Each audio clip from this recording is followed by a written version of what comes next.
भगवान की। स्त्री भाष्यकार भगवान श्री रामानुजाचार्य स्वामी महाराज की। श्री प्रतिवाद भयंकराचार्य स्वामी जी महाराज की। अनंताचार्य श्री गादी स्वामी जी महाराज की। परमाचार्य श्री राम कृष्णाचार्य स्वामी जी महाराज की। विश्ववंद जगदाचार्य श्रीमद विश्व सेनाचार्य अस्मदाचार्य पूज्य गुरुदेव श्री त्रिदंडी स्वामी जी महाराज की। पावन धाम की, पावन धाम की, पावन स्थल की, पावन महामहोत्सव की। हरिओम शांति शांति शांति। श्रीमन नारायण लक्ष्मी नारायण। श्रीमन नारायण लक्ष्मी नारायण। श्रीमन नारायण नारायण नारायण। श्रीमन नारायण नारायण नारायण। श्रीमन नारायण भवतारायण। श्रीमन नारायण भवतारायण। लक्ष्मी नारायण नारायण नारायण। लक्ष्मी नारायण नारायण नारायण। आग लगे आकाश में बरसन लगे अंगारों। आकाश में बरसन लगे। संत नहीं होते जग में तो जग मरता संसार। संत नहीं होते जग में तो जग मरता संसार। श्रीमन नारायण नारायण नारायण। श्रीमन नारायण नारायण नारायण। लक्ष्मी नारायण नारायण नारायण।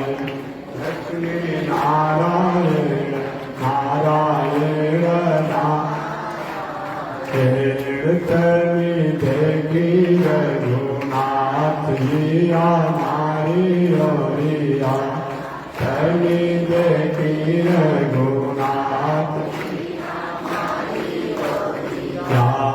तनी ताकी रघुनाथ जी मारी ओरिया। तनी ताकी रघुनाथ जिया बगसर में आके रवा तन काक मरवी। बगसर में आके रवा तन काक मर। गौतम नारी अहिल्याक करणी। गौतम नारी अहिल्याक करन देखी रघुनाथ जी हमारी ओरिया। तनी देखी रघुनाथ जी हमारी ओरिया। तनी ताकी रघुनाथ जी हमारी ओरिया। तनी ताकी रघुनाथ जी हमारी ओरिया।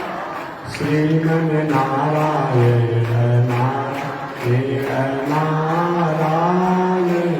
श्रीमन नारायण नारायण नारायण। लक्ष्मी नारायण नारायण नारायण। लक्ष्मी नारायण नारायण नारायण। बोलिए श्री लक्ष्मी नारायण भगवान की। भाष्यकार भगवान रामानुजाचार्य स्वामी महाराज की। विश्व जगदाचार्य श्री त्रिदंडी स्वामी महाराज की। हरिओम शांति शांति शांति। अनंताचार्य कृपया वेदांतद्वयपारगम् रामकृष्णाङ्घ्रिसर्वत्र विश्वक्सेन मुनिं भजे।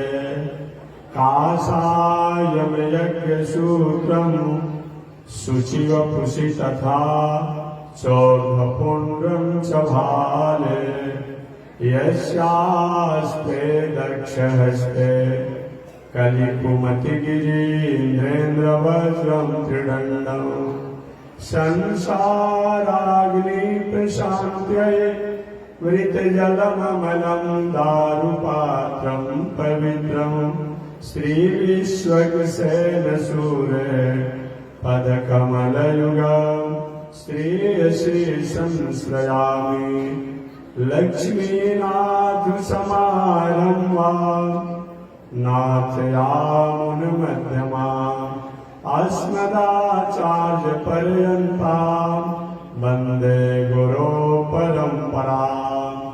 नारायणाय विद्महे वासुदेवाय धीमहि तन्नो विष्णु प्रचोदयात्। महालक्ष्म्यै च विद्महे विष्णुपत्न्यै च धीमहि तन्नो लक्ष्मी प्रचोदयात्। तन्नो लक्ष्मी प्रचोदयात्। परमाराध्य श्री लक्ष्मी नारायण भगवान नित्य वंदनीय पूज्य गुरुदेव श्री त्रिदंडी स्वामी जी महाराज के जुगल चरणों में कोटिशः नमन। भगवत भागवत आचार्य कैंकर्य पारायण महाभारत पावन भूमि पर पावन कथा को निवेदन किया जाता है। पावन कथा प्रश्न अंतर्गत पिछले दिन निवेदन किया गया था। नैमिषारण्य का पावन क्षेत्र है। 1000 वर्षों तक चलने वाला लगातार धार्मिक अनुष्ठान का आयोजन किया गया है। उस आयोजन के अगुआ अध्यक्ष विप्रो में श्रेष्ठ श्री शौनक ऋषि हैं। व्यास गद्दी पर व्यास जी के कृपा पात्र शिष्य उग्र सर्वासुर जी बैठे हैं। शौनक जी ने सुर जी से पूछा कि मानव जीवन के कल्याण के लिए सरल और सहज साधन क्या है। सुर जी ने कहा, ऋषियों, मानव के कल्याण के लिए अनंत साधन हैं। उन अनंत साधन में भगवान के नामों का, गुण का, लीला का, धाम का जैसी चर्चा किया जाए वह सबसे सरल और सहज है। इसमें कुछ लगता नहीं है, केवल मन को लगाना है। बहुत व्यवस्था नहीं देना है, बहुत खर्चा नहीं करना है। आगे शौनक जी ने पूछा, भगवान और भगवान कितने हैं? भगवान किसे कहते हैं? भगवान कितने हैं? विष्णु पुराण के अनुसार भगवान सिंहों को परिभाषित किया जाए तो जिनके द्वारा ये दुनिया प्रकट होती है, पालन को प्राप्त होती है, संहार को प्राप्त होती है, मोक्ष को प्राप्त होती है, गति जिनकी कृपा से होता है, प्राणियों का गति भी होता है, विद्या और अविद्या के जो कारण हैं उनको भगवान कहते हैं। अन्य शास्त्रों में भगवान की अलग अलग व्याख्या बताई गई जो मैं निवेदन कर चुका हूं। भगवान कितने हैं? भगवान के अनंत अवतार हैं। उन अनंत अवतार में 1008 अवतार मुख्य हैं। उन्हीं 1008 अवतारों के प्रतीक विष्णु सहस्रनाम में भगवान के 1000 नाम भी हैं। उन 1008 अवतारों में 108 अवतार मुख्य हैं। उन 108 अवतारों में 24 अवतार मुख्य हैं। उन 24 अवतारों में 10 अवतार मुख्य हैं। उन 10 अवतारों में 4 अवतार मुख्य हैं। उन 4 अवतारों में 2 अवतार मुख्य हैं, रामावतार और कृष्ण अवतार। राम जी मर्यादा के अवतार हैं, कृष्ण भगवान कृपा के अवतार हैं, बाकी कोई अंतर नहीं है। राम कृष्ण 2 एक हैं, अंतर नहीं निमेष। राम कृष्ण में कोई अंतर नहीं है। क्या अंतर है? एक के नेत्रों में गंभीरता है और एक के नेत्रों में चंचलता है। भगवान श्री राम के नेत्रों में गंभीरता है, किसी चीज को सुनते हैं, सोचते हैं, विचारते हैं, देखते हैं और तब उसे आगे का काम करते हैं। भगवान कृष्ण के नेत्रों में चंचलता है, अब जैसा भी हो, पापा नाम बा शुभा नाम बा, कैसा भी हो, जब आ गया है शरण में इसका उद्धार करना ही चाहिए, ये कृष्ण अवतार है। और ऐसा नहीं होता तो जो अभी 10 दिन के भगवान कृष्ण नहीं हुए, आप पूतना जैसी उस समय की बहुत बड़ा बलशालिनी षड्यंत्रकारिणी राक्षसी थी, अपने अस्त्र में विष को लगा करके दूध पिलाने का एक षड्यंत्र करके और भगवान को मारने के लिए गोकुल में आई है। भगवान ने उस पूतना को भी वही गति दिया जो बाद में यशोदा और देवकी को प्राप्त हुआ। ऐसा कौन कृपालु हो सकता है, ऐसा दयालु कौन हो सकता है? किंवा दयालु शरणम ब्रजेम, उनसे कौन अधिक दयालु हो सकता है? परंतु रामावतार नेत्र पर गंभीरता है, मर्यादा पर। अभी आप राम कथा श्रवण कर रहे थे और श्रवण करते ही रहते हैं आप लोग। लेकिन दशरथ जी कह कर गए थे सुमंत को, हे सुमंत, राम को रथ पर बैठा करके 2-4 दिन जंगल में घुमा करके और ले करके आ जाइएगा।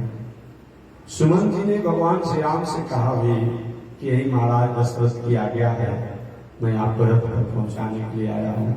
भगवान श्री राम ने कहा सुमंत, आप जाकर पिताजी से कह दीजिए, अयोध्या वासियों से कह दीजिएगा, माता कौशल्या से भी कह दीजिएगा, सुमित्रा से भी कह दीजिएगा और माताओं से कह दीजिएगा कि मैं 14 वर्ष के बाद ही लौट करके आऊंगा। यही हुआ था। मर्यादा में न कोई माता होता है, न कोई पिता होता है, न कोई भाई होता है, न कोई पत्नी होती है, कोई नहीं होता है।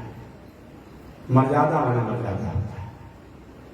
कृपा में तो कृपा होती है, लेकिन मर्यादा में कोई व्यक्ति नहीं होता है, कोई वस्तु नहीं होती है। मर्यादा में मर्यादा होता है। इसलिए कभी के मैं हास्य के रूप में कहा करता हूं कि भगवान श्री राम अपने बाप के नहीं होता हमारे आप हो जाएंगे, और भगवान श्री कृष्ण, भगवान श्री राम अपने भाई के नहीं हुए, अपने पत्नी के नहीं, हमारा आपका हो जाएंगे। मर्यादा वाला व्यक्ति किसी का होता नहीं है। कोई भी मर्यादा से विरोध करेगा उस पर इशारा कर देगा।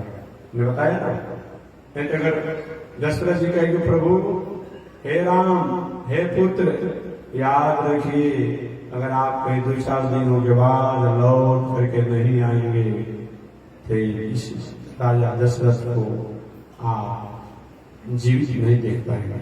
थोड़ा भी प्रभाव पड़ा नहीं। एक बात और दशरथ जी ने कहा था अंतिम कह के, राम अगर आपको इस समझ में आता हो कि कैसे मैं अयोध्या में रहूं, ये भी एक नीति है, ये भी एक नीति है, एक राजनीति है, एक नीति है, एक समाज नीति है, एक धर्म नीति भी इसको कहा जा सकता है।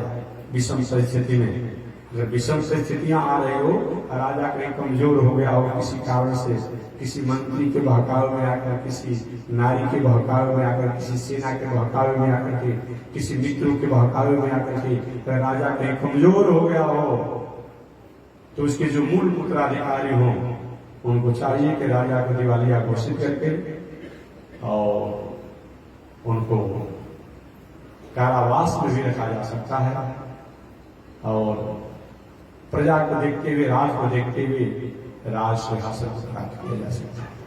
ये बातों को दशरथ जी ने राम जी से कहा था, हे राम आप हमें दिवालिया घोषित करके और हमें जेल में बंद करके अरे जो जाके राज सिंहासन को संभालिए।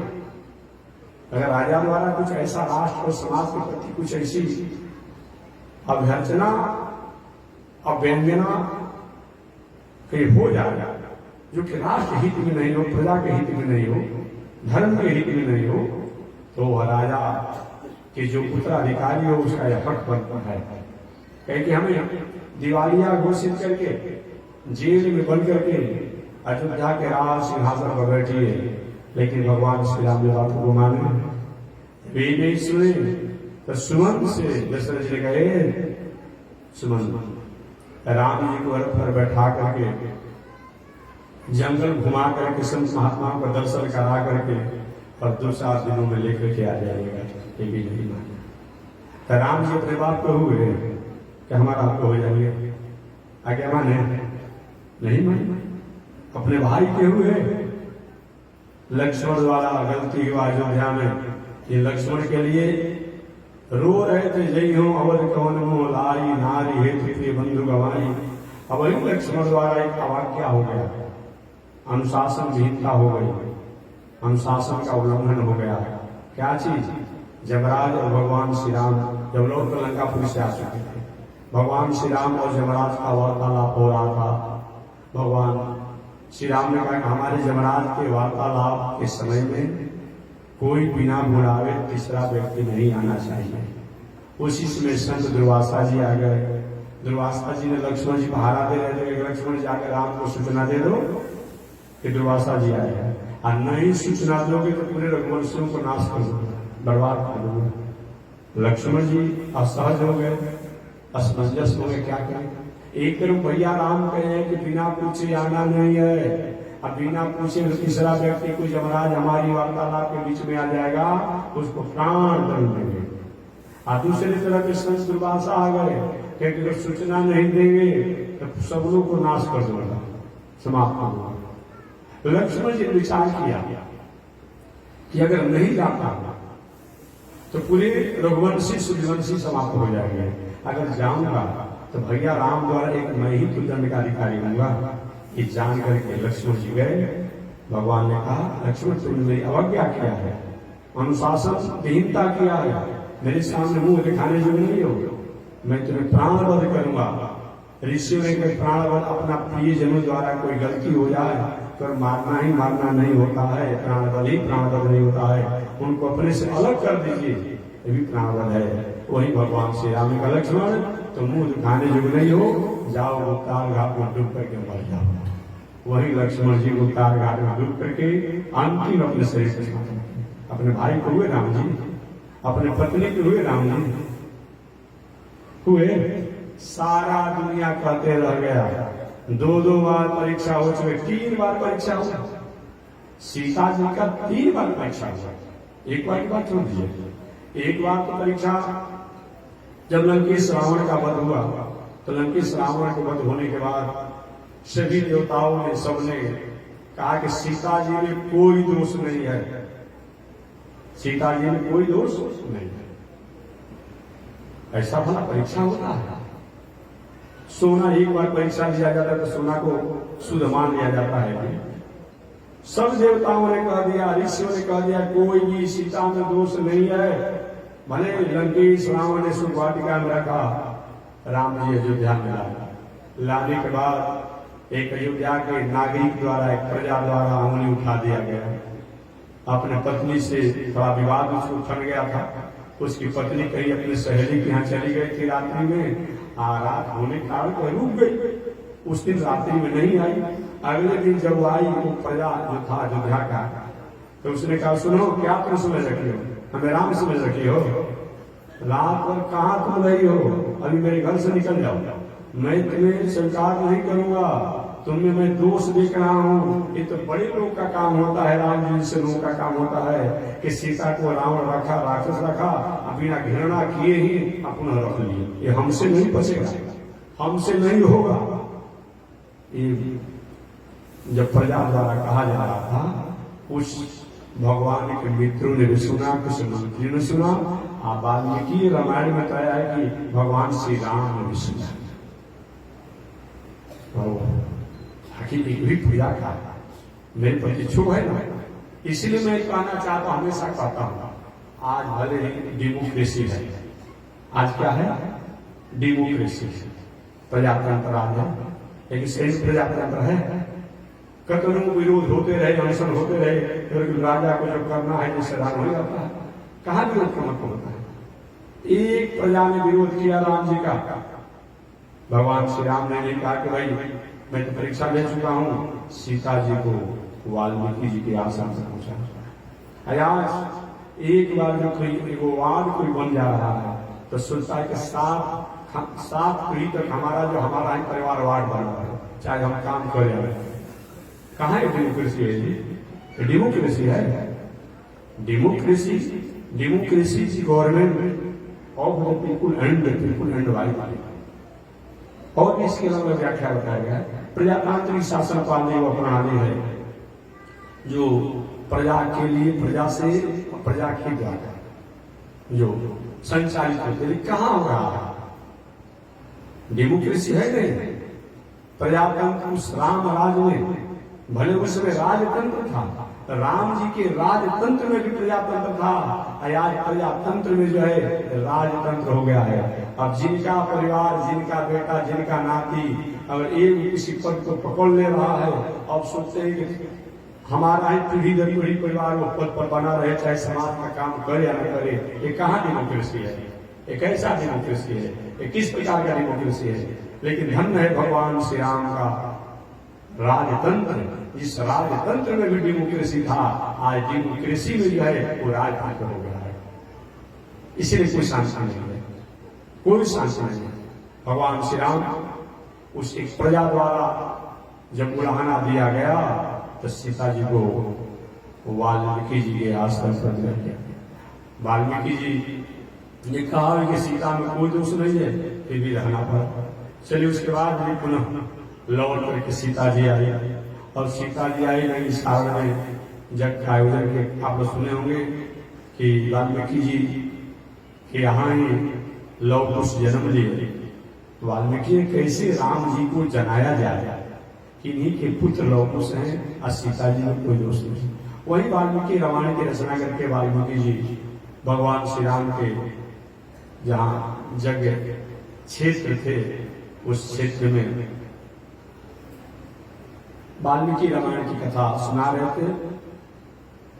एक दिन तो यहाँ तक सुनाई कि दशरथ महाराज के पुत्र राम है, लोकापवाद में आकर के अपनी पत्नी सीता को उन्होंने त्याग कर दिया है। मेरी कथा, सीता में दोष नहीं है, परीक्षा लिया जाए। तीसरी बार अग्नि परीक्षा हुआ, और अग्नि परीक्षा में सीता जी को चारों तरफ संत महात्मा ऋषि लोग थे, सीता जी के बीच में खड़ा किया गया और कहा कि अगर आप में कोई दोष नहीं है आप परीक्षा। सीता जी ने सबके सामने कहा कि हे पृथ्वी माता, मैं आपकी बेटी हूं, आप द्वारा मेरा जन्म हुआ है, अगर मेरे में किसी प्रकार का दोष नहीं है तो आप फटिए तो मैं आपके भीतर बोल जाऊं। तो भगवान श्री राम अपने भाई के हुए, अपने पत्नी के हुए, अपने बाप के हुए कि हमारा आपको हो जाएंगे। न्यायाधीश हैं, न्यायाधीश किसी पत्नी, किसी भाई, किसी बेटा, किसी बाप, किसी का नहीं होता है, वो तो न्याय और मर्यादा के लिए होता है। इसीलिए दुनिया में चाहे राज किसी के लिए हो, लेकिन कहा जाता है अगर राजा हो तो राम जैसा, राजा हो तो राम जैसा, शासक हो तो राम जैसा। एक शत्रु जो है राम की प्रशंसा करता है, बेटा हो तो राम जैसा और शत्रु भी हो तो राम जैसा। ये राम का है, ये रावण का कथन है कि शत्रु भी हो तो राम जैसा। अब बताइए, आपने कभी कथा सुना होगा वाल्मीकि रामायण राम कथा, या पढ़ेंगे कभी, जिसमें राम और रावण का युद्ध हो रहा था। अचानक भगवान श्री राम द्वारा अस्त्र शस्त्रों का प्रहार किया गया, रावण निहत्था हो गया। क्या हो गया? अस्त्र शस्त्र सब उसके समाप्त हो गए, टूट गए, कहीं गिर गया, कहीं भूल गया, कहीं कुछ हो गया। भगवान श्री राम ने कहा लंकेश अब आप जाइए, आयुध नहीं हुई। अगला दिन हथियार लेकर आएगा, शस्त्र लेकर के आएंगे तो युद्ध होगा। हैरान हो गया लंकेश। रावण अपने पत्नी से कहता है कि शत्रु हो तो राम जैसा हो। आज तो कहीं किसी के पास कोई हथियार नहीं हो, लेकिन शत्रु मिल गया तो उसको मार डालते हैं लोग ना। ये धन्य है राम। एक नहीं आज मैं युद्ध नहीं करूंगा, आप लौट जाइए। रावण कहता है कि शत्रु हो तो राम जैसा और मित्र हो तो राम जैसा। साधारण अपने भाई को भाई कहने में हम पश्चाताप करते हैं। कोई थोड़ा पढ़ लेकर बड़ा आदमी बन जाता है और सामान्य कहीं पैजामा कुर्ता वाला, धोती कुर्ता वाला गांव में कोई भाई परिवार होता है तो समाज में परिचय देने में हम संकोच करते हैं। लेकिन धन्य है भगवान श्री राम जो कि निषाद को भी अपना मित्र मानते हैं, अपना भाई मानते हैं। कोल भीलों को भी अपना भाई मानते हैं, बांदर भालुओं को भी अपना भाई मानते हैं। प्रति उपकार करो का भाई। बांदर भालू को भी भाई कहते हैं। आज हम अपने भाई को भाई नहीं कहते हैं। तो मित्र हो तो राम जैसा, भाई हो तो राम जैसा, शत्रु हो तो राम जैसा, भगवान हो तो राम जैसा, ऐसा और कोई नहीं हो सकता। इसलिए दुनिया चाहे कोई शासन चलता हो, लेकिन सब कहते हैं कि राम राज्य, परंतु राम राज्य होगा नहीं। हालांकि संत महात्माओं द्वारा अभियान चलाया जा रहा है, अभियान चलाया जा रहा है कि राम राज्य की स्थापना हो। ठीक है, अच्छे विचार, अच्छी भावना हमें करना चाहिए, लेकिन राम राज्य होगा नहीं। आपके महाराज का भविष्यवाणी बोलते हैं, भविष्यवाणी नहीं करता। राम राज तब होता है जब रावण का वध होता है। जब तक दशरथ जी रहे तभी राम राज नहीं हुआ। जब तक दशरथ जी रहे तभी राम राज नहीं हुआ। जब तक बानर राज बाली रहा तभी राम राज नहीं हुआ। जब तक लंकेश रावण रहे तभी राम राज नहीं हुआ। राम राज तो तब होता है जब विभीषण जी लंकापुरी के राजा बनते हैं। राम राज तो तब होता है जब सुग्रीव जी किष्किंधा के राजा बनते हैं। राम राज तो तब होता है जब हनुमान जी अयोध्या में आकर के भगवान के सेवक बनते हैं। राम राज तो तब होता है जब घर घर और गांव गांव में चौक चौराहे पर वेद की ध्वनियां निकलती है। आगे निकले तो गाय का दर्शन हो, पीछे देखे तो गाय का दर्शन हो, अगल देखे तो गाय का दर्शन हो, बगल देखे तो गाय का दर्शन हो, तब राम राज होता है। कैसे हो? सरकार द्वारा रोज कानून बनाया जा रहा है, बहुत कुछ हो रहा है, फिर भी गाय और गोवध और गो हत्या कहाँ बंद हो रही है? कहाँ हो रही है? एक व्यक्ति कहता है कि गोवध नहीं होना चाहिए, गाय की हत्या नहीं होनी चाहिए, पशुओं की हत्या नहीं होनी चाहिए, तो दूसरा कोई समाज सेवी कहता है कि भाई पहले से सरकार द्वारा उनको परमिशन मिला हुआ है तो काहे नहीं होना चाहिए। कैसे राम राज है? राम राज में सभी लोग अपनी मर्यादा में रहते हैं, सभी लोग अपने अनुशासन में रहते हैं, नारियां अपनी मर्यादा में रहती है, संत महात्मा अपनी मर्यादा में रहते हैं, गृहस्थ अपनी मर्यादा में रहते हैं, विद्वान अपनी मर्यादा में रहते हैं, सब अपनी मर्यादा में रहते हैं। आज तो ऐसा है नहीं। इसलिए जब राम राजा बनते हैं अयोध्या का, तब राम राज होता है। अभी राम राज की कल्पना कर सकते हैं, राम राज की भाव कर सकते हैं। राम राज तो तब होता है जब भगवान श्री राम अयोध्या में राजा बनते हैं, लंकेश रावण का वध होता है। जब तक अस्मिता, अविवेक और सौहार्द, असमता, अमानता का समापन नहीं होगा, तब तक राम राज नहीं होता है। कभी नहीं भगवान के अनंत अवतार हैं। उन अनंत अवतारों में 24 अवतार प्रधान हैं। वो 24 अवतार कौन कौन है? सनक, सनंदन, सनातन, सनातन। ये भगवान का प्रथम अवतार, इनके व्याख्या में कर चुका है। भगवान का दूसरा अवतार वराह अवतार, जिस समय पूरी दुनिया जलमग्न था, जल ही जल, जल ही जल। भगवान श्रीमन नारायण जल को प्रकट भी किए और जल को आधार भी किए। उस समय कश्यप ऋषि के दूसरी पत्नी के पुत्र हिरण्याक्ष, हिरण्याक्ष बहुत बड़ा प्रभावशाली था, प्रतापी था, पृथ्वी को अपना कब्जा में कर लिया था और ले जाकर के रसातल में छुपा करके रखा था। रसातल में ले जाकर छुपा कर रखा था। बराह बड़ा परमात्मा जब प्रकट हुए तब ढूंढते हुए पृथ्वी को, आज भी जंगली सुअर जो है अपने दांतों से खोजने का, नाक में घाव सबसे तेज होता है, सूंघने का और खोजने की बहुत होती है, दांत बहुत प्रयास होते हैं जंगली सुअर के आज भी। वही जंगली सुअर का अवतार लेकर के, बराह अवतार लेकर के भगवान रसातल में गए और पृथ्वी को अपने दांतों पर आधार दिए और लेकर के जल के ऊपर स्थापना करना चाहते थे। हिरण्याक्ष आ गया, अरे मेरे द्वारा इस चुरा करके रखी हुई पृथ्वी को ये कौन ले जा रहा है? बराह अवतार भगवान से उसका संग्राम हुआ और बराह अवतार भगवान ने हिरण्याक्ष का वध किया, मार डाला। उसके बाद बराह अवतार भगवान ने पृथ्वी को जल के ऊपर स्थापित किया, जो आज भी ये पृथ्वी को हम देख रहे हैं। इसीलिए कोई भी हम समूह करते हैं तब, पूजा करते हैं तब, जग करते हैं, जगों में भी जो जल यात्रा जो होता है, मृदाहरण जो होता है, इसमें क्या किया जाता है? मिट्टी की बराह अवतार परमात्मा की ही पूजा होती है, बराह अवतार भगवान की ही पूजा की जाती है। मिट्टी जो फोड़ा जाता है, माताएं भी अलग अलग उत्सव महोत्सव में मिट्टी फोड़ती है, हम लोग भी जग में करते हैं मिट्टी, बराह अवतार भगवान की पूजा होती है। ये दूसरा भगवान का अवतार है। भगवान की तीसरा अवतार नारद जी का अवतार। नारद के नाम सुनकर के हम लोग कौतूहल हो जाते हैं। नारद जी का नाम आया तो कुछ न कुछ घटना लेकर के ही यह कथा आया। नारद जी को बताना नहीं, समय से कितने बार बता चुका हूं।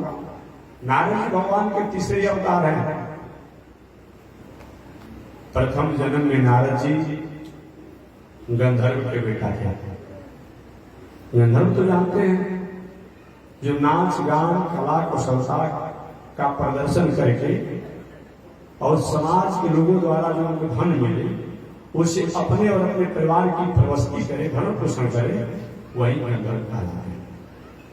अर्थ कामा, अर्थ की कामना से जो अपनी कला कुशलता नाच गान का प्रदर्शन करके समाज के लोगों द्वारा प्राप्त धन से परिवार का भरण पोषण करे, वह गंधर्व है। नारद प्रथम जन्म में गंधर्व के पुत्र थे। नारद जी ने कहा कि मैं गंधर्व का पुत्र होने के बाद भी कभी भी अपने वाणी द्वारा अश्लील और मर्यादी और शुभनीय गायन नहीं किया, क्योंकि वाणी पर सरस्वती देवी का वास होता है। वाणी के प्रधान देव जो है हैग्रीव भगवान है, वाणी के प्रधान शक्ति सरस्वती देवी हैं। अतः वाणी द्वारा कभी भी अश्लील अमर्यादित ऐसा गायन न हो। वही हैग्रीव भगवान है, विद्या के प्रधान देव बताए गए हैं। ज्ञानानंदमयम देवम निर्मल स्फटिकाकृतिम आधारम सर्व विद्यानाम हैग्रीव उपासना। विद्या हमारा मजबूत हो, विद्या पुष्ट हो, विद्या की प्राप्ति हो, हम कुशाग्र बुद्धि को हो, इसके लिए विद्या प्राप्ति के लिए हैग्रीव भगवान का हम अनुष्ठान करते हैं, जप करते हैं। उनका मंत्र है कि ज्ञानानंदमयम देवम निर्मल स्फटिकाकृतिम आधारम सर्व विद्यानाम हैग्रीवम उपासना। दूसरा विद्या का मंत्र है मेधाम विद्याम बलम प्राज्ञाम पुत्र पौत्र का देह में देव देवेश हैग्रीवम उपासना। यह हैग्रीव भगवान का है। तो हमारे वाणी के प्रधान देव जो है हैग्रीव भगवान है, विद्या के प्रधान, और शक्ति के रूप में सरस्वती देवी है। ऐसे वाणी द्वारा हमें चाहे विवाह का अवसर हो, जो भी गायन हो, अश्लील गायन नहीं परोसना चाहिए। इसे समाज की संस्कृति, समाज का स्वभाव, समाज की कहीं भंग होता है, क्योंकि सरस्वती देवी और ये हैग्रीव भगवान का ये यहाँ वास होता है। नारद जी कहते हैं मैं भले ही गंधर्व का बेटा था, फिर भी कभी मैं वाणी द्वारा अश्लील अमर्यादित अशोभनीय कभी गायन नहीं किया। परिणाम क्या हुआ कि नारद जी दूसरे जन्म में दासी के पुत्र बन गए, और दासी के जब पुत्र बने नारद जी, तो जब भी इनका जन्म हुआ, इनके पिताजी की मृत्यु हो गई। इनकी माता एक तरफ पुत्र की जन्म की खुशी मना रही है, तो दूसरी तरफ अपने पति की मृत्यु का शोक मना रही है। नारद जी की माता ने अपने पति का किसी तरह संस्कार किया और नारद जी को अपने गोद में लेकर के एक गृहस्थ ऋषि के आश्रम पर चली गई। प्रवस्ती के लिए, प्रवस्ती का दासी पुत्र है, कोई प्रवस्ती का कोई साधन है नहीं, तो वहीं चली गई और एक गृहस्थ ऋषि के आश्रम पर रहना। गृहस्थ किसे कहते हैं? केवल घर में रहने से न कुछ गृहस्थ हो सकता है, और केवल झोपड़ी में रहने से और तीर्थ में रहने से कोई विरक्त और साधु नहीं हो सकता है। याद रखिएगा। अगर ये कोई कहे कि घर में रहने वाले को गृहस्थ कहा जाता है, मकान में रहने वाले को, तो हरिद्वार, अयोध्या, बक्सर, वृंदावन, प्रयाग, ये जितना तीर्थ है, बड़े बड़े संत महात्मा लोग मकान में रहते हैं। जितना सुंदर उन का आश्रम है, मंदिर है, उतना आपका भी नहीं होगा, आपका भी नहीं होगा। तो क्या हमको गृहस्थ कहा जाएगा? मकान में रहते हैं तो। गंगा किनारे या नदी किनारे आज बहुत से ऐसे लोग हैं जहाँ बाढ़ का क्षेत्र है, आज भी लोग झोपड़ी बना कर रहते हैं। उसी में उनका झोपड़ी खड़े फूस का आंगन होता है, उसी में घर होता है, सब कुछ होता है। तो क्या वो साधु कहलाएंगे? और झोपड़ी में जो रहेगा वो साधु कहलाएगा, मकान में जो रहेगा वो गृहस्थ कहलाएगा?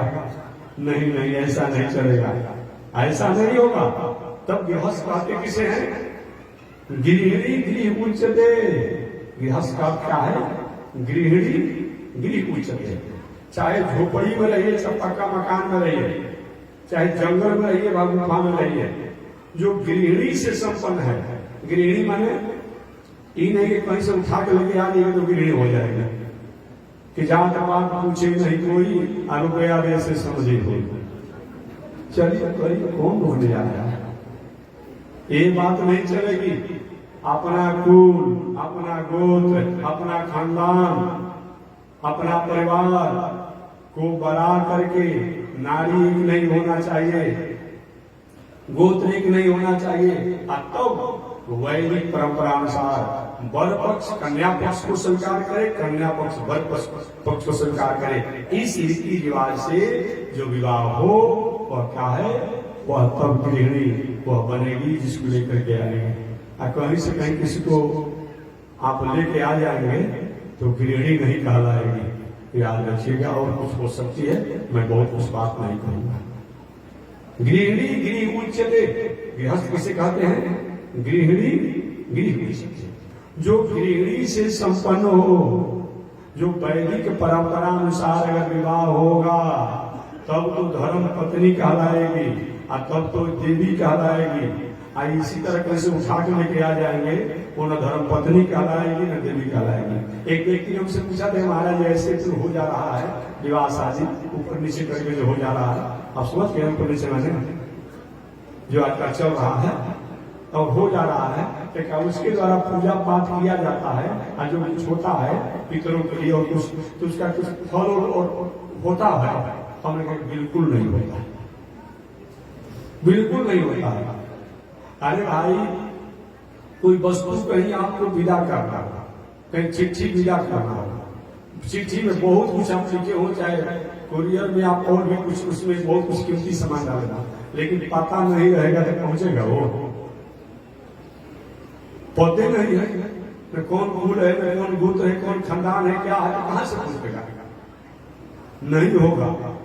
ऐसे ऊपर नीचे करके जो विवाह शादी हो जाता है, देखने में तो चमड़ी सुंदर रहेगा, वो भी 6 फीट 7 फीट 5 फीट का रहेगा, लेकिन उनके द्वारा किया गया कोई भी काम कोई मतलब नहीं। हम नहीं कहते हैं, एक केवल मेरा विचारधारा नहीं है।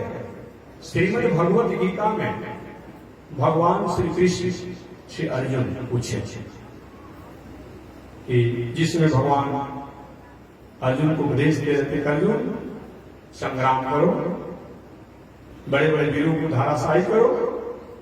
अर्जुन के प्रभु, आपका नाम अरिसूदन है, आपका नाम मधुसूदन है, आपका नाम मधुकैटभ है, मधु नाम के राक्षस को मार करके आप राक्षसों को मारते हैं, शत्रुओं को मारते हैं, दुष्टों को मारते हैं, और हमको अपने ही कुल खानदान को मारने को आ रहे हैं। हमको अपने ही कोई हमारा बाबा है, कोई दादा है, कोई अमुक है, कोई अमुक है, और उसी को आप मारने पाते हैं। न की जोत से गोविंद, हे गोविंद मैं युद्ध नहीं करूंगा, कटोरा लेकर के भीख मांग करके शेष जीवन को प्रवस्थित कर लूंगा, लेकिन अपने कुल खानदान को मार करके और कुल हत्यारा मैं नहीं कहूंगा। दूसरी बात, ये जिनको मारने के कह रहे हैं इसमें सब हमारे संबंधी जन हैं। तो किसी कोई बेटी सदृश है, कोई बहन सदृश है, कोई फुआ सदृश है, कोई माता सदृश है, कोई चाची सदृश है, कोई गुरु पत्नी सदृश है। अगर इनके स्त्रियों को, इनके पुरुषों को जो युद्ध में आए हैं अगर मारा जाएगा तो मरने के बाद इनकी स्त्रियां, इनकी बेटियां, इनकी बहन, इनकी अमुक जो स्त्रियां हैं वो अपने अभिभावक से विहीन होने के बाद स्वच्छंद हो जाएंगे और अपने द्वारा अपने किसी को पुरुष बना करके, पति बना करके और उसके साथ वंश विस्तार के कार्य करेगी। और उन वंश विस्तार से जो लड़का होंगे, संतान होंगे, और वो कहीं पितरों के लिए कोई पूजा पाठ करेगा तो क्या वो फलदायक होगा? भगवान श्री कृष्ण श्रीमद् भगवत गीता में जो 700 श्लोक का है उसमें इस अर्जुन जो प्रश्न किए कि शंकरो नरका ये बड़ा शंकर जो होंगे इनके द्वारा पूजा पाठ जो कुछ भी किया जाएगा इनसे पितरों को प्राप्त होगा। भगवान श्री कृष्ण चुप लगा गए, मौनम स्वीकार लक्षण, चुप लगा गए। इससे मालूम पड़ता है कि देखने में लोग सुंदर रहेंगे लेकिन उनके द्वारा किया गया कोई मतलब नहीं है, कोई मतलब नहीं है। तो मैं निवेदन करना चाहता हूं, इसलिए नारद जी कहते हैं कि मेरी माता दासी बनकर के और सेवा का काम करती रही। तो गृहस्थ किसे कहते? गृहस्थ ऋषि के आश्रम कहीं मैं कहना चाह रहा था। गृहस्थ किसे कहते हैं? गृहिणी गृह उच्चते, यही मेरा विषय है। गृहिणी माने गृहिणी से संपन्न होना चाहिए। कुछ बात व्यवहारिक हुई मैं निवेदन करता हूँ। कुछ लोग कहते महाराज जी अगर मंगला लड़का हो और मंगली लड़की नहीं मिल रही तो विवाह हो जाना चाहिए कि ना, या मंगली कहीं लड़की हो मंगला लड़का तो विवाह होना चाहिए नहीं। देखो विद्वानों द्वारा भाई आप सलाह ले लीजिएगा, अगर कहीं थोड़ा सा अंश रूप में होता हो, अब विद्वान लोग अगर राय देते हो तो कल बचे। कुछ ऐसा मंगला मंगली का दोष होता है कि उसका प्रभाव दशा अंतरदशा बहुत कुछ नहीं होता, कर लीजिए। लेकिन ये विद्वानों का विषय है, वो सबके द्वारा। अरे साधारण एक मकान बनाना होता है तो इंजीनियर साहब जब तक मकान तैयार नहीं हो जाता है कितनी बार दिखाते हैं लोग। पानी कहीं अगर बोरिंग करना हो तो जब जानकार उसे करते हैं, अभिवाह से करेंगे आप। तो जो विद्वान जन हुए उनसे सलाह ले लीजिए, महाराज जी एक मंगल का प्रभाव से पड़ रहा है नहीं पड़ रहा है, इस पर कन्या पर पड़ रहा है कि नहीं, बल पर पड़ रहा है नहीं, ऐसा नहीं होता है तब विचार कीजिए। लेकिन वर्तमान समय में अब किसी को किसी से विवाह जो तय करा दिया जा रहा है का तो तुम विवाह करा कर। अरे तुम विवाह है लेकिन कोई जरूरी है? अब किसी व्यक्ति को दमा रोग हुआ है, सर्दी खांसी हुआ है, अब बुखार हुआ है, और दवा खाता फिर बुखार ठीक नहीं होता है। दवा तो ठीक है, सर्दी खांसी नहीं ठीक हो रहा है, लेकिन दवा के साथ दवा फायदा कर रहा है नहीं कर रहा है, ये भी तो विचार करना होगा ना। खाली मैं दवा लेके दिया, दवा खा लिया, चाहे पर ठीक हो जाना हो, ऐसे थोड़ा होता है। तो एक कोई विवाह इत्यादि जो किया जाता है ये किसके साथ लागू होगा, किसके साथ नहीं लागू होगा, ये विचार करके कब काम करना चाहिए। जैसे मैंने कहा ना, पहले के जमाना में ये भी और पुरुष दवाई चलता था, हर रोग में उसको अलग से दे दिया जाता था। वही आजकल के जमाना में हो गया है, कोई किसी को हुआ हो, पेट में दर्द से लेकर के, गोड़ में दर्द से लेकर के, सिर में दर्द से लेकर सब कुछ में कौन चीज का अभिषेक करा लीजिएगा, महामंत्री जी जब करा लीजिएगा। ये क्या बना दिया भाई, इतना सहज महामंत्री रहेगा अभिषेक, यही हो गया है। और काम में यही कर रहा है।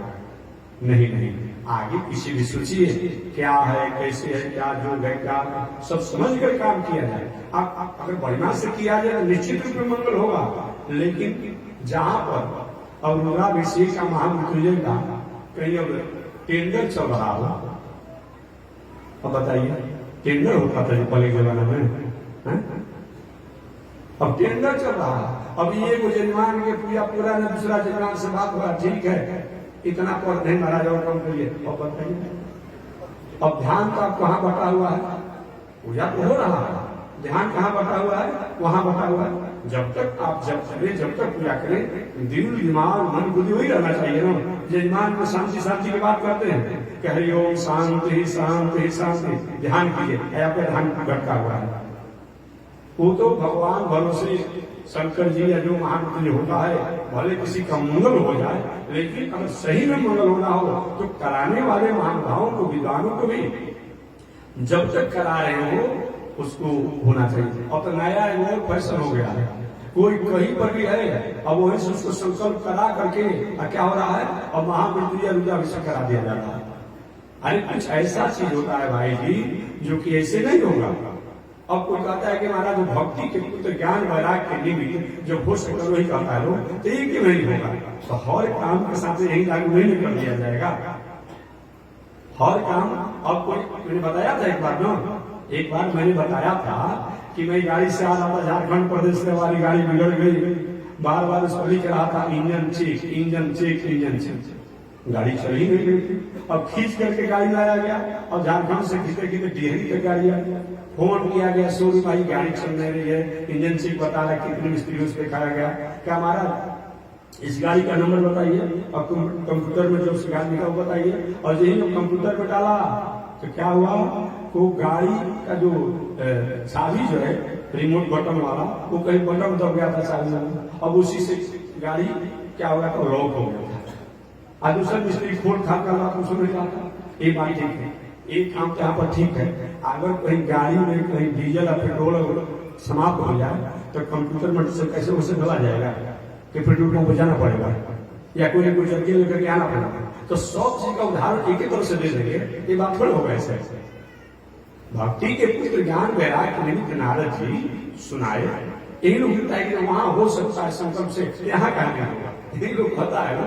तो हर काम को भाई हर चीज सुझाव आप नहीं दे सकते हैं, उसके लिए अब नए लोग ना, अब किसी का विवाह शादी हुआ हो, अगर भाई जी अगर आप निमंत्रण में नहीं तो ठीक बात है, तो मोबाइल में दिखा देते हैं मिष्ठान भोजन खा लीजिएगा, खाएगा, देख तो लेगा लेकिन भोजन पकवान नहीं खाएगा और उसको स्वाद नहीं बताएगा। वो देख सकता है कि ये व्यंजन आपके यहाँ बना हुआ है। तो हर काम को ऐसे नहीं किया जाएगा जो आज चल रहा है। तो मैं निवेदन करना चाहता हूं कि इसीलिए गृहस्थ का मतलब क्या होता है, गृहिणी गृह उच्चते।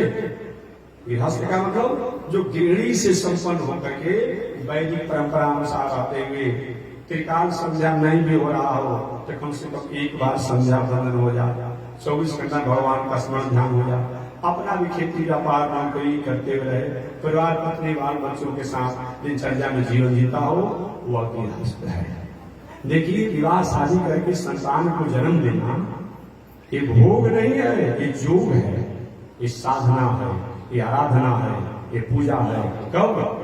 जब ये मानते हैं कि भगवान की आज्ञा मान करके हम वंश विस्तार के लिए एक क्रिया कर रहे हैं, उस समय भी हमारा सात्विक बुद्धि रहे तो पुत्र भी सात्विक प्रवृत्ति वाले बने।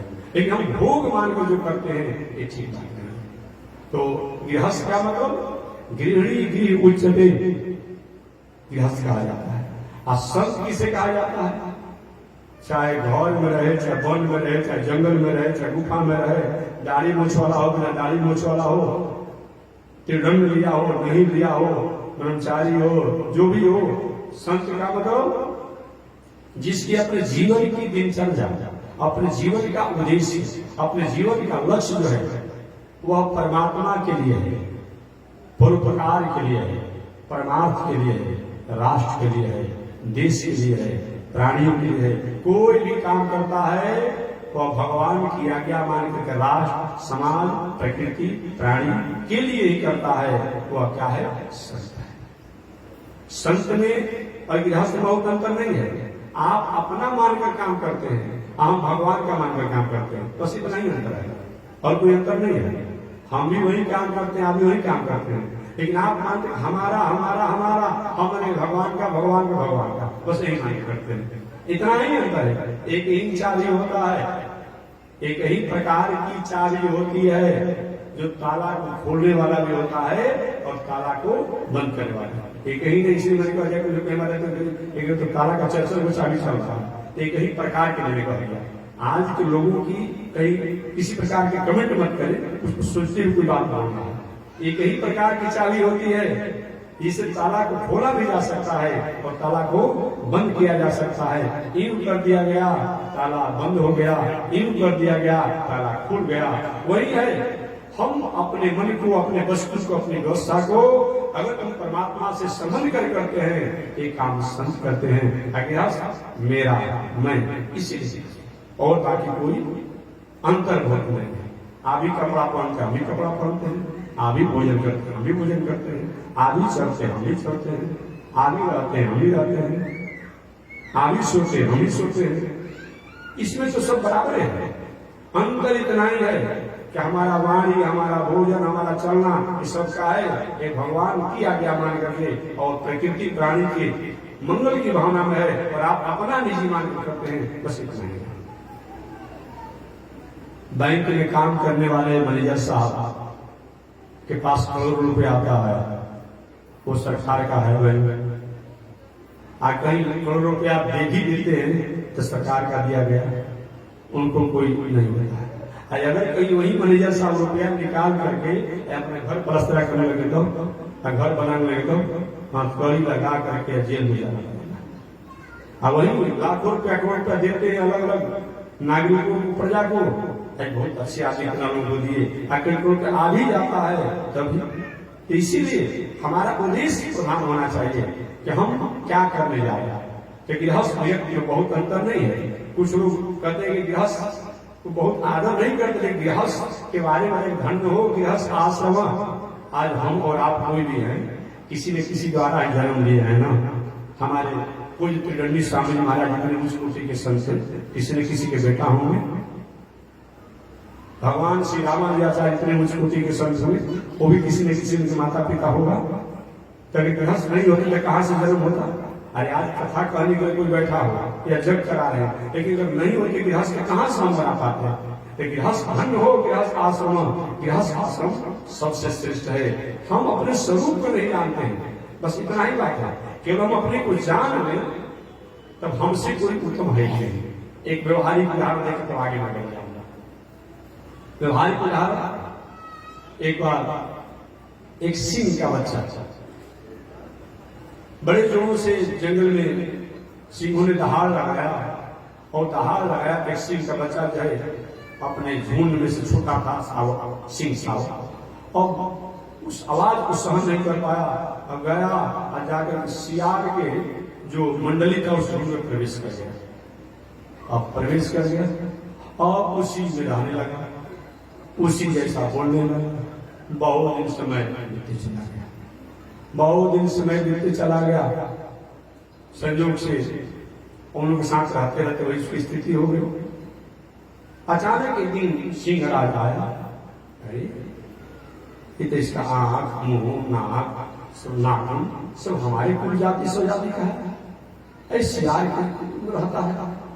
अब क्या सुनो, ये तुम मेरे हो, नहीं वही ऐसा मत कीजिए, हमारे पर जुल्म मत कीजिए, मैं जिसके साथ रहता हूं उसी का जाति हो। नहीं ऐसे कैसे तुम करते हो, तुम मेरे जाति के हो। नहीं हुजूर ऐसा नहीं है। अरे मूर्ख, मैं कहता हूं तुम मेरे जाति के हो। और सिंह ने उठाया अपने चंगुल में और उसको जल में डुबा दिया, और डुबाने के बाद बहुत दिन से गंदा जो लगा था फ्रेश होने से, मैं जैसे दहाड़ खाता तुम दहाड़ करो। और जेरी बोला पिस्तौल को लिख लिया, तुम भी मेरे ही हो। तो हम और आप भी उसी प्रकार से अगर हम परमात्मा से जुड़े रहते हैं तो हम गृहस्थ भी कहीं संत से कम नहीं। इसका मतलब है कि संत को समझ में नहीं। आज का तो नया नया जमाना में मत पूछिए, कहने मत वालों हमारा को नाराज हो जाता है। ऐसा ऐसा रात में दिन में रहता है साधु वेश में, और रात में घर पहुंच जा रहा है। अरे क्या करते हो भाई, किसको धोखा दे रहे हो? कौन त्रिशूल ले रहा है, कौन दंड ले रहा है, कौन कुछ कर रहा है। नहीं नहीं, कहा है कि जाने के लिए कहूँ जाने के भी शासन क्या गृहस्थ आश्रम में पालन कौन रहेगा? एक काम मत कीजिए। ये जो हो रहा है अब एक होड़ मचा हुआ है। जितने साधु महात्मा वेश में घूम रहे हैं 100 में 1 या 2% सही मायने में साधु महात्मा वास्तविक रूप होंगे, और बाकी 98% वही चल रहा है। भेष 6 महीना खेती बाड़ी करेंगे, परिवार अपने बाल बच्चों के साथ रहेंगे। और जब देखेंगे जब काम नहीं है तो चिमटा उमटा लेकर के, त्रिशूल लेकर, कमंडल लेकर के, दाढ़ी में भाई 2-4 सौ में बढ़िए जाएगा। कपड़ा बाजार में मिलते बाद अब लेकर कोई जब कर रहा है, कोई कुछ कर रहा है। महाराज जी कहाँ से आ रहे हैं? अब हिमालय में पोसा कर सकते। अरे हिमालय देखा है कि नहीं देखा है? घर पर रहता है, सब कमा कर घर देता है। कहाँ आप बक्सर में, वृंदावन में, अयोध्या में आश्रम सेवा करते हैं। ये जो चल रहा है ये अच्छी बात नहीं है, ये अच्छी बात नहीं है। आइए बाकी गृहस्थ आश्रम और विरक्त कोई किसी से कोई आदर कर नहीं। दक्षिण भारत में हमारे गृहस्थ संत होते हैं, पछुआ खोज करके अच्छा धोती पहन कर आते हैं, उनका आदर कौन है? अधिक से अधिक आचार्य जो होते हैं वो गृहस्थ भी हैं, कुछ सन्यासी भी आचार्य दक्षिण भारत में हैं, वो अपनी मर्यादा में है। और हमारे यहाँ इधर लोग भेष बना करके हमारा आदर होगा, ठीक है, कुछ दिनों तक समाज में आपका हो सकता है, लेकिन इससे अपने हृदय से आप पूछिए कि क्या आपने जो भेष बनाया है और आप जो क्या कर रहे हैं ये ठीक है? आत्मा आपकी गवाही मानी जाएगी। ठीक है, कुछ कमा लीजिए, कुछ कर लीजिए, प्रतिष्ठा प्राप्त कर लीजिए, ऐसी बात नहीं है।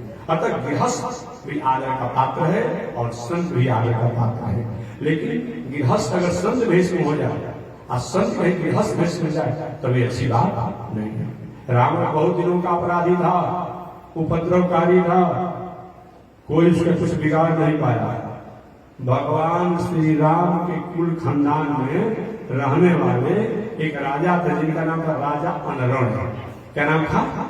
राजा अनरण। और उस राजा अनरण के जग में जाकर रावण जो है उनको मार डाला।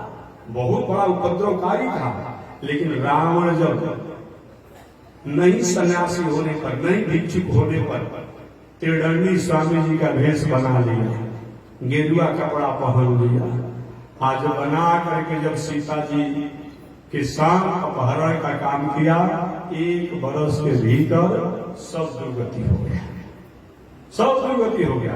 इतिहास गवाह है। तो हम गृहस्थ में रहे अच्छी बात है, हम संत में रहे अच्छी बात है, लेकिन गृहस्थ साधु बने, साधु गृहस्थ बन जाए एक काम अच्छा नहीं है।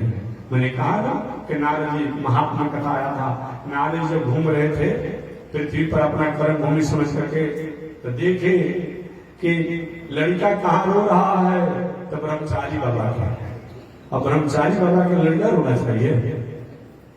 आगे देखे कि साड़ी कहाँ सूख रहा है, तो सन्यासी बाबा का।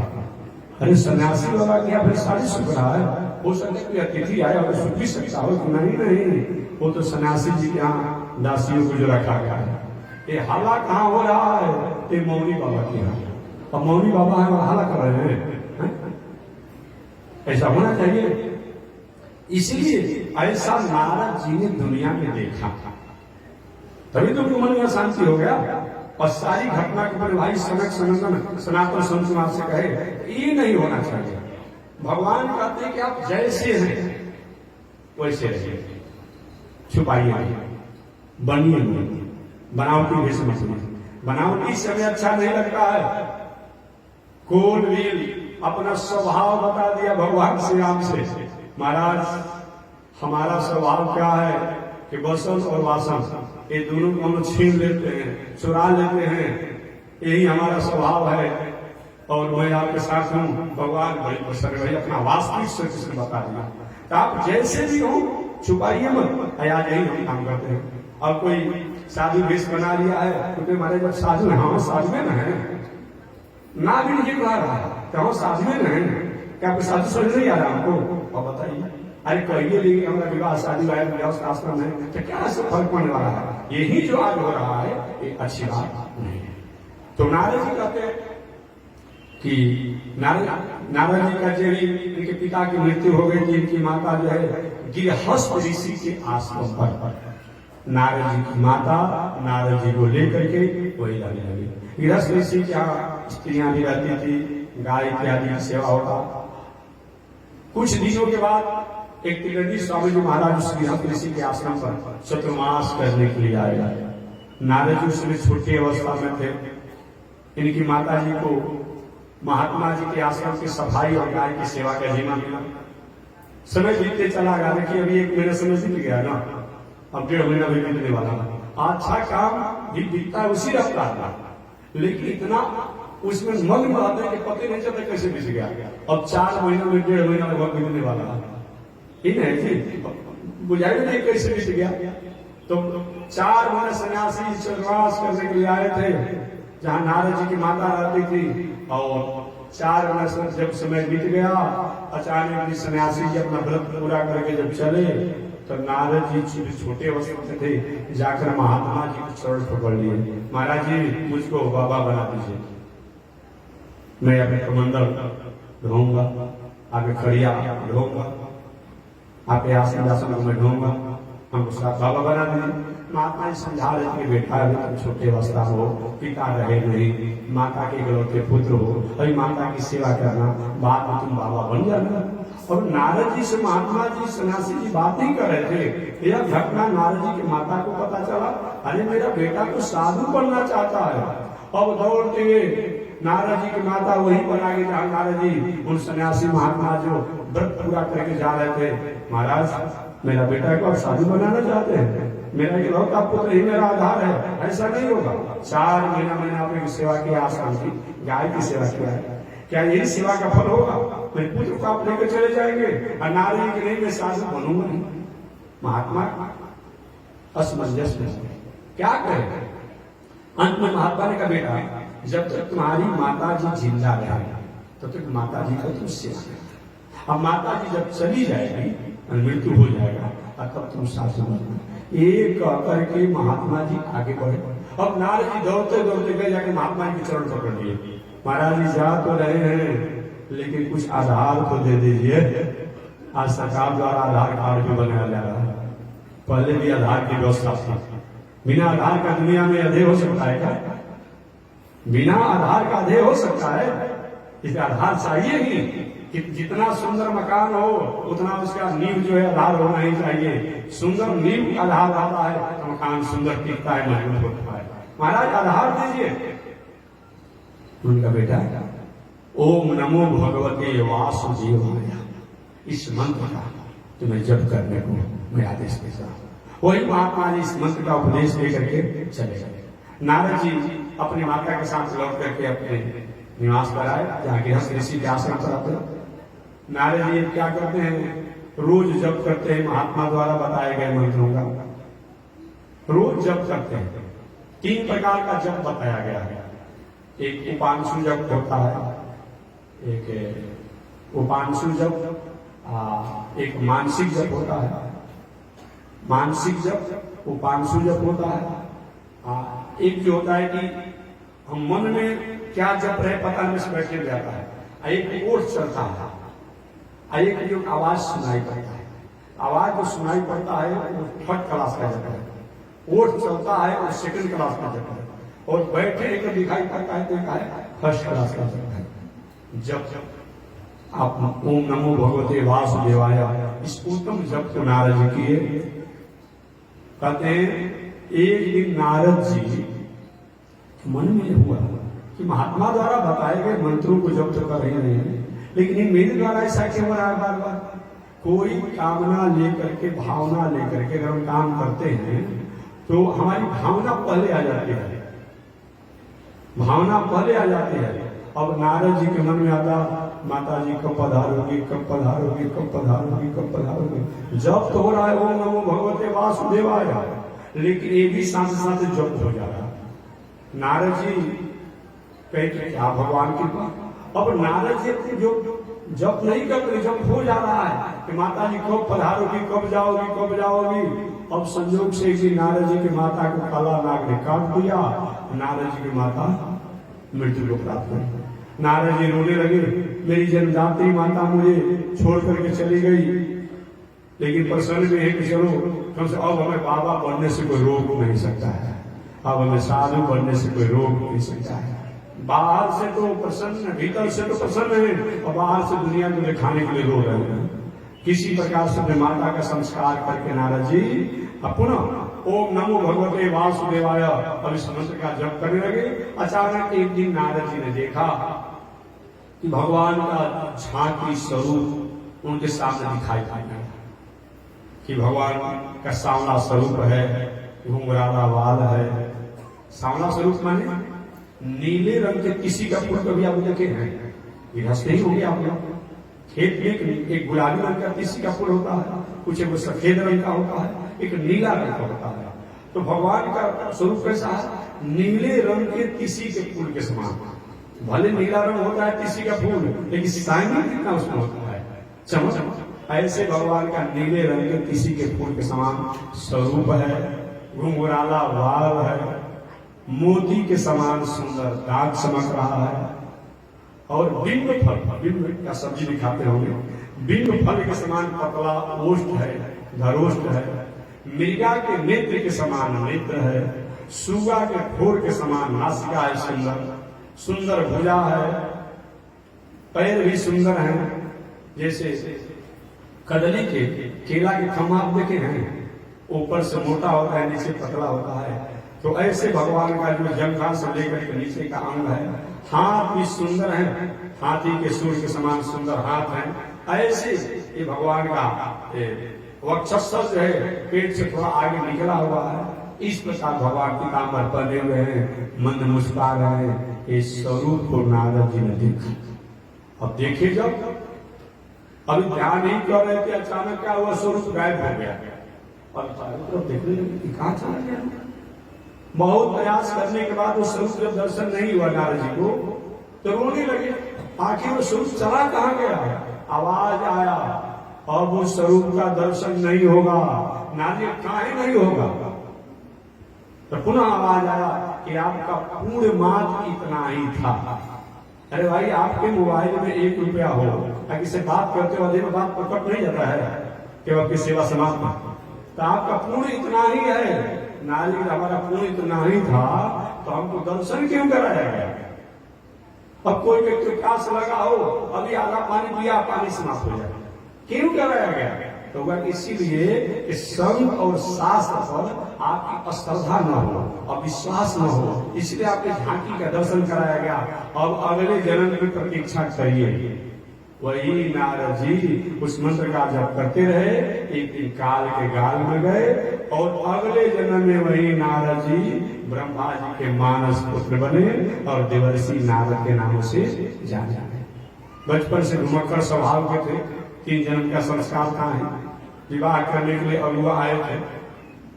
हालांकि उन्होंने बताया था कि कर्दम ऋषि के 9 कन्या थी और ब्रह्मा जी के 10 बेटा थे, जिसमें नारद जी कहीं घूमने के लिए निकले हुए थे। कर्दम ऋषि गए जो विवाह करने, महाराज ब्रह्मा जी कहते आपको भी कहीं परेशान ना होना पड़े, हमको भी कहीं परेशान नहीं होना पड़े। आपको भी भले ही 10 पुत्र है, लेकिन वर्तमान अभी दिखाई पड़ रहे हैं 9 पुत्र। एक पुत्र कहीं घूमने के लिए निकले हुए नारद जी, और हमारी भी 9 बेटी है, तो विवाह हो जाएगा। वही ब्रह्मा जी के 9 पुत्र मरीचि, अत्रि, पुलह, कर्तु, भृगु, वशिष्ठ, अंगिरा, पुलस्त इत्यादि दक्ष, 9 ब्रह्मा जी के पुत्रों से कर्दम ऋषि की 9 बेटियों का विवाह हो गया। मैंने भगवान कपिल जी की 9 बहनों का विवाह हो गया। नारद जी का विवाह नहीं। नारद जी का विवाह नहीं हुआ तो हम विवाह नहीं करेंगे। जब नहीं हुआ तो नहीं करेंगे। वही नारद जी पर्यटन निवधान लोकान अपनी साधना आराधना भक्ति करने लगे, तो करने लगे तो भगवान ने उनको एक वीणा दे दिया। ए नारद जी, दरिया में भक्ति क्या वीणा दे रहा हूं, और इस वीणा को बजाते दुनिया में अलग जगाते रहिएगा। वही नारद जी वीणा बजाते हुए और दुनिया में अलग जगाते रहते हैं। वह नारद जी ये भगवान के ये अवतार है। इनकी भक्ति के द्वारा चाहे सदना कसाई के यहाँ क्यों न हो, चाहे दैत्यराज राक्षस प्रहलाद ही क्यों न हो, चाहे ध्रुव ही क्यों न हो, जहां नारद जी भक्ति का मंत्र दे देते हैं वहां भगवान को पहुंचना ही पड़ता है। ऐसे नारद जी ये भक्ति के अवतार है और भगवान के तीसरा अवतार है। इस प्रकार ये तीसरे अवतार को सूर्य जी ने बताया। भगवान का चौथा अवतार जो है नर और नारायण का अवतार है। इसकी कथा कल मैं सुनाऊंगा कि नर नारायण कौन है। 5वां अवतार भगवान कपिल देव का अवतार है। 6वां दत्तात्रेय जी का अवतार है। 7वां यज्ञ अवतार है। 8वां ऋषभ देव का अवतार है। 9वां राजा पृथु का अवतार है। 10वां मत्स्य अवतार है। 11वां कुरुम का अवतार है। 12वां धन्वंतरी अवतार है, 13वां मोहिनी अवतार है, 14वां नरसिंहावतार है, 15वां वामन का अवतार है, 16वां परशुराम जी का अवतार है, 17वां व्यास का अवतार है, 18वां राम जी का अवतार है, 19वां बलराम जी का अवतार है, 20वां कृष्ण भगवान का अवतार है, 21वां हरि का अवतार है, 22वां हंस का अवतार है, 23वां बुद्धावतार है और 24वां कल्कि अवतार है। तीन अवतारों के जैसे जैसे समय मिलेगा वैसे वैसे मैं निवेदन करूंगा। आज नारद जी जो भगवान का तीसरा अवतार है उसकी मैं व्याख्या किया। एक बार भगवान का नाम ले, आगे परमात्मा की जैसे मैं चाहूं तो 1 मिनट में कथा सुना दूंगा, चाहूं तो 24 अवतार को 1 मिनट में कथा सुना दूंगा, लेकिन अब ऐसा सुनना है जो कम से कम दिमाग में बैठ जाए, 1 मिनट में कथा सब सुना देगा। तब सुनने के जो भी हो चतुर्मास में ऐसे तो हमको कहीं कथा गाने का मौका मिलता नहीं है। बहुत से संत महात्मा विद्वान ज्ञानी कथा व्यापक रहते हैं, आगे भी हमारी कथा से रहते हैं और हमारी कथा से पहले भी रहते हैं, पीछे भी रहते हैं, तो हमको कथा कहने का मौका तो मिलता नहीं है। किसी तरह से एक औपचारिक में कथा सुना देते हैं। ये चतुर्मास का भी समय है, अभी मौका मिला है, इसी में सोच रहा हूँ कि जहां तक होगा मैं कथा अच्छी प्रकार से सुनाऊं। ये भगवान की कथा कहने में कृपणता नहीं करनी चाहिए, इसी में सुना रहा हूँ। तो बस शेष चर्चा अगले दिन। आज इसी के साथ वाणी विराम। एक बार भगवान का नाम श्रीमन नारायण लक्ष्मी, श्रीमन नारायण नारायण नारायण, श्रीमन नारायण नारायण। बोलिए श्री लक्ष्मी नारायण भगवान की, भास्कर भगवान रामानुजाचार्य स्वामी महाराज की, विश्व देवताचार्य श्री किरणी स्वामी महाराज की। हरि ओम। शांति शांति शांति।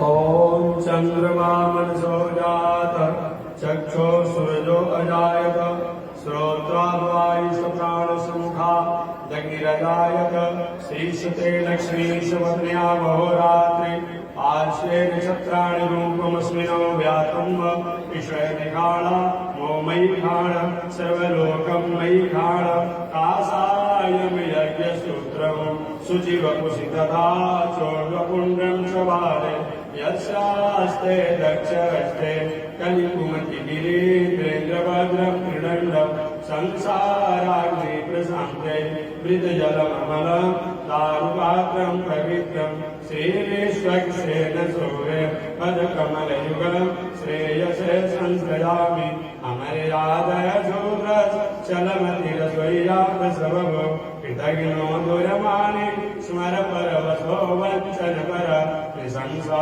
पापेश कथमामितो दुर्गजलदे, कपारादूत्रेण तव परिचरेयं शरणयो। लक्ष्मी नारायण भगवान की, विश्व देवताचार्य श्री किरणी स्वामी महाराज की। हरि ओम। शांति शांति शांति।